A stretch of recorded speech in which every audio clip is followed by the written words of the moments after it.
Papo Veritá de hoje nós vamos falar de gengivite e periodontite. Mas no último vídeo a gente citou, né, Paty, um pouco sobre pericoronarite.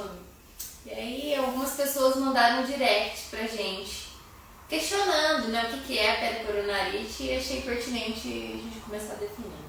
Sim.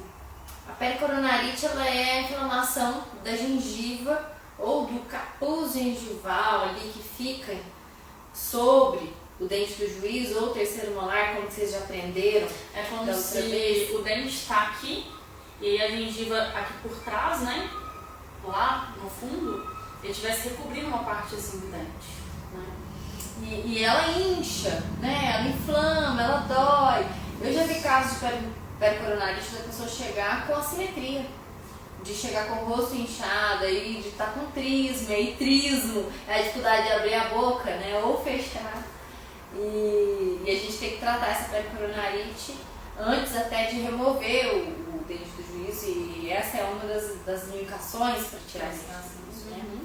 Eu acho que tirando o terceiro molar, eu só vi pericoronarite em outro dente no segundo molar inferior ou superior, que é um dente antes do dente do juízo, e em pacientes em desenvolvimento, principalmente os respiradores bucais.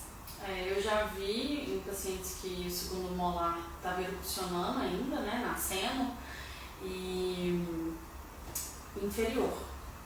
Mas é bem atípico, né, de acontecer em segundo molar. É mais para esse pacientinho que tem desvio de septo, que tem um padrãozinho, a faltinha de queixo, assim, que é o padrão classe 2, falta queixo, não cresce o queixo dele, né? Mas, assim, é muito raro, não é algo que se vê muito. A pericoronarite, ela está presente no terceiro molar mesmo. Ela é um tipo de gengivite, né? E aí uma das coisas que eu falo muito, e às vezes fica até confuso para quem me escuta, é a gengivite de hoje, ela pode se transformar numa periodontite amanhã. Mas a periodontite de amanhã, com certeza, foi uma gengivite hoje. O que eu quero dizer quando eu digo essa frase? Eu já te disse isso algumas vezes. É que quando o paciente chega para nós com gengivite, eu preciso investir tempo, eu preciso parar, preciso sentar com ele e falar, olha, vamos cuidar dessa gengivite, porque senão ela vai virar uma outra doença, e é importante a gente falar que gengivite e periodontite são doenças. Senão ela vai virar uma doença mais complexa, que é a periodontite. E é o tempo de educar o paciente, de orientar ele a higienizar melhor. Investimento de tempo na consulta, né? Porque eu falo que a gengivite ela é banalizada pela nossa classe, pelos próprios pacientes, negligenciada por ambos, né? Porque ela não dói. E assim, o paciente acha que passando fio dental ele está prejudicando e fazendo sangrar. Na verdade, quando ele passa fio dental, ele está tirando a sujeirinha, a placa bacteriana do meio dos dentes. Isso faz sangrar para drenar a gengivite que está acontecendo ali. É inverso, né? E aí, assim, uma vez eu falei com uma amiga minha que marcou consulta, né? Eu não, acho que a Aline que falou. A Aline avisa todo mundo. O tempo de consulta neste primeiro momento, ou nessa primeira consulta, nem sei como que ela escreve, é de 90 minutos. Primeiro porque eu respeito o tempo de quem tá vendo. Então, de avisar e programar para. E porque eu também sei que fora da CM a primeira consulta é olhadinha. Então eu já peço pra Aline avisar. E aí uma das minhas amigas, a amiga é fogo, né? Já chama no WhatsApp. Você tá louca? 90 minutos com você? Eu não tenho 90 minutos com você para fazer uma limpeza. Opa! Não é uma limpeza. Né? Ninguém liga que na CM consegue comprar uma limpeza. Porque o processo de limpar o dente, profilaxia, raspagem, polimento coronário, faz parte de uma consulta. E ele é um tratamento como outro qualquer, ele tem que ser indicado. Portanto que assim, as pessoas têm isso, é uma verdade que precisa ser dita. Isso é uma verdade que precisa ser dita.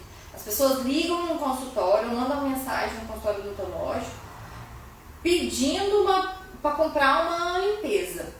Aí o dentista vende a limpeza, faz a limpeza e manda para casa.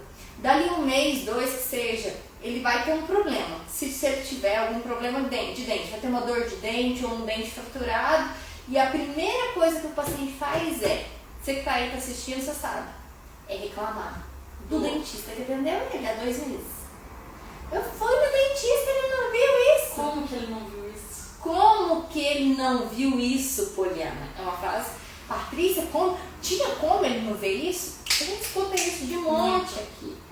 Mas você ligou para comprar uma limpeza? Ele te entregou a limpeza e você tá reclamando? Exatamente. Pior, o dentista aceitou vender sua limpeza? E isso da limpeza ser um tratamento que muitas pessoas não consideram como, né? Ela tem que ser indicada, porque tem paciente que precisa de 2 em 2 meses fazer uma limpeza, tem paciente que pode ser anualmente, então ela tem que ser indicada, é um tratamento, e quem vai indicar é o dentista. Você indica muito durante os seus tratamentos de orto, sim.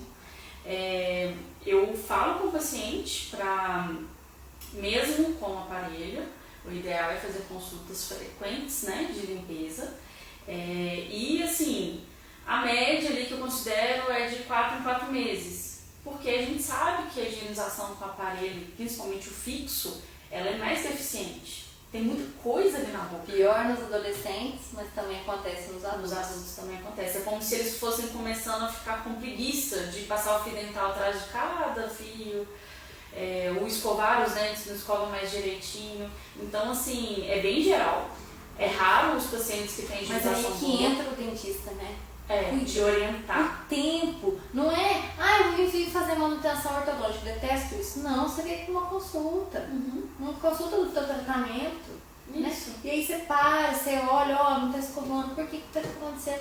Às vezes a pessoa, sei lá, mudou de endereço, mudou de emprego, tá com problema, tá com emocional ruim e negligenciou isso. Acolhe isso e converse, fala do problema, porque se você não fala do problema, ele vai achar o quê? Eu tô indo no dentista, tô sendo assistido, se tivesse algum problema ele me diria. É ou não é? Você que é paciente, você acha o quê? Você vai no dentista todo mês fazer teu tratamento ortodôntico. Você acha o quê? Se tivesse problema, doutor fulano ia falar. E se o fulano ficou quieto, olhou para a gengivite e não falou nada? E acontece muito, porque na minha experiência, a pouca que eu tenho, os pacientes que eu pegava em tratamento de outros dentistas, era já uma periodontite gravíssima, de eu ter que falar assim, vamos tirar o aparelho, você vai pro periodontista, fazer o tratamento e quando estiver controlado, eu avalio novamente o controle. E você estava continuando o tratamento de alguém. Ou seja, esse alguém dentista avaliando, fazendo tratamento ortodôntico. Todo mês. Porque aí o paciente fala assim, vocês não falam periodontite. Vocês falam, eu tenho perda óssea. Ou gengiva sangrando. Tem problema de gengiva, tem perda óssea. E aí tem um tabu, um dogma, um trem assim que... tenho perda óssea, não posso fazer aparelho. Ou então, o aparelho me deu perda óssea. Gente, isso não. Vamos lá. Periodontite é uma doença, tem tratamento, tem controle. Um paciente periodontalmente controlado, ou seja, um paciente periodontal, ele pode, e não só pode, como eu indico de monte, a gente tem tratamento aqui de pacientes com periodonto controlado, em terapia periodontal de manutenção, fazendo ortodontia, fazendo aparelho, né? Então ele não só pode, como ele deve, para corrigir outros fatores. Que às vezes os fatores que estão ajudando essa periodontite. Fatores de manutenção, Tati, que é o trauma oclusal. Trauma oclusal, mordida errada, dente torto, dente tocando errado, isso é fator de manter perda óssea, manter progressão da doença periodontal, né?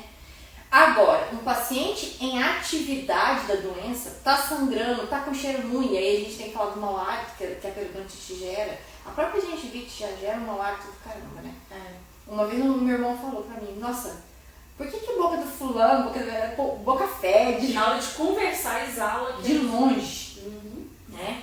E aí, é claro que existem doenças de estômago que podem causar mau hálito, mas em maior percentual as doenças de boca. E a doença periodontal é a pioneira no mau hálito. E tanto que o paciente, às vezes, ele chega sem dor, mas ele fala, nesse canto aqui não parava alimento, mas de uns tempos pra cá tá parando tudo, parece uma curva de rio. Quando eu passo pro dental porque agarrou uma carne, aí fede, é um cheiro, tá fedendo, doutora, aqui ó, tá fedendo. Então, a gengivite e a periodontite são duas doenças traiçoeiras porque não dói. Traiçoeiras que eu falo que quando vê, a coisa já progrediu, né? Uhum. Mas um dos principais sintomas desse tipo de paciente é o mau hálito. Sim, é o mau hálito. E a questão da... ensinar a ortodontia, o que eu falo? Na questão da ortodontia, a gente tem que olhar para a periodontia como uma via de mão dupla. Então, assim, o tratamento ortodôntico causa periodontite? Não, desde que bem feito. Porque movimentação ortodôntica, o que eu vejo de você aqui é que a mesma força, né, a mesma mecânica, você usa essa frase, a mecânica não serve para todo mundo. Não. Tem casos que vai fazer um tipo de mecânica, que aí, gente, é força, tá? É o jeito que vai girar o dente, enfim. Cada um é um. Paciente que tem, por exemplo, a perda óssea, né? Ou perda óssea não. A reabsorção radicular, por exemplo. Se ela tiver ali pelo menos 2/3 do comprimento da raiz, eu posso fazer movimento. Só que esse movimento tem que ser controlado. Então, tem uma força específica que eu aplico ali. E se eu acho que está demais, eu diluo aquela força. Vai aumentar o tempo de tratamento? Vai. Mas é para não ser mais prejudicial para o paciente. Ou seja, eu vou conseguir corrigir a posição de dente, posição de raiz e deixar a oclusão do paciente agora num estado bom, para poder não ter nenhum desses problemas de periodontite, por exemplo, como o exemplo do trauma oclusal. Mesmo o paciente tendo esse outro tipo de lesão, que é a reabsorção. Que também não é um impeditivo para tratar ortodontia, desde que saiba os limites. Isso. Né? E tendo um acompanhamento igual para a periodontia.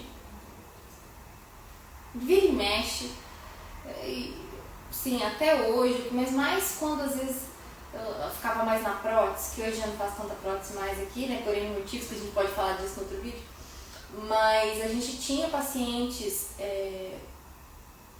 que higienizam muito bem, super disciplinados, com gengivite crônica em um dente. Uhum. A gente tem aqui paciente jovem na casa de entre 28 a 40 anos. Higienização boa, mas uma gengivite crônica em um dente, com retração gengival naquele dente, com hipersensibilidade dentinária. E aí eu faço questão de falar hipersensibilidade 2 vezes, porque sensibilidade é diferente de hipersensibilidade.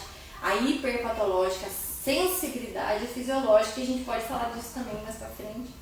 Mas esse tipo de paciente, ele tem uma gengivite que não é causada por um comportamento ruim. Ele higieniza muito bem a boca dele, é limpa, mas ele tem a gengivite localizada. E é por trauma de mordida. Dente mal posicionado, o paciente às vezes tem um apertamento ou range de dentes, né, ou bruxismo. E aí, aquele trauma, que a gente chama de trauma oclusal, né, trauma de oclusão, é que vai ser um fator de manutenção de uma gengivite, que é claro que vai ter o aspecto bacteriano envolvido, porque esse dente, além de mal posicionar, além do trauma por conta da má posição, ele também tem retenção de placa maior do que os outros, ele está mal posicionado. A escova fica mais difícil, né? Linear, de seda linear, ela não vai passar igual ela passa nos outros alinhados, nivelados, né? E aí você entra nessa série complexa de causa e efeito e fala, você tem gengivite aqui, não adianta escovar, não adianta fazer limpeza todo mês. Você tem que ir pro aparelho. Você tem que fazer aparelho. E aí um paciente que eu gosto mais, um amigo olhou pra mim e falou assim, acho que ele vai fazer uns 36 anos, 37, eu sempre soube que eu tinha que usar aparelho, porque todos os dentistas falam, mas eu nunca entendi por quê. Hoje eu entendi. E aí a decisão de não tratar ou de tratar é dele. E aí que o Veritas entra. Né? O Papo Veritas nasceu para isso, para deixar o paciente protagonista das decisões em tratamento, porque não tratar também é uma decisão e tem que ser sua. Ou paciente, seja, sua. Vocês terem um conhecimento do que é cada coisa, do que é as possibilidades. Verdade sendo ditas. Eu te disse uma verdade, né? Olhar para o paciente, eu estou te dizendo uma verdade. Isso é um fato, isso é uma verdade. A decisão é sua. E eu acho que nesse sentido de causa e efeito, a retração, ela é um assunto da gente discutir muita coisa sobre ela. Porque os fatores são múltiplos. Né? Dá outro papo veritar. Outro. Vai ter que ficar pro próximo vídeo. Tem que ficar pro próximo vídeo. Se você está gostando, deixa a gente saber nos comentários. E se você tem alguma dúvida sobre o que a gente abordou aqui, gostaria de fazer alguma pergunta, manda no direct. A gente responde assim que conseguir. Isso aí. Até semana que vem. Até.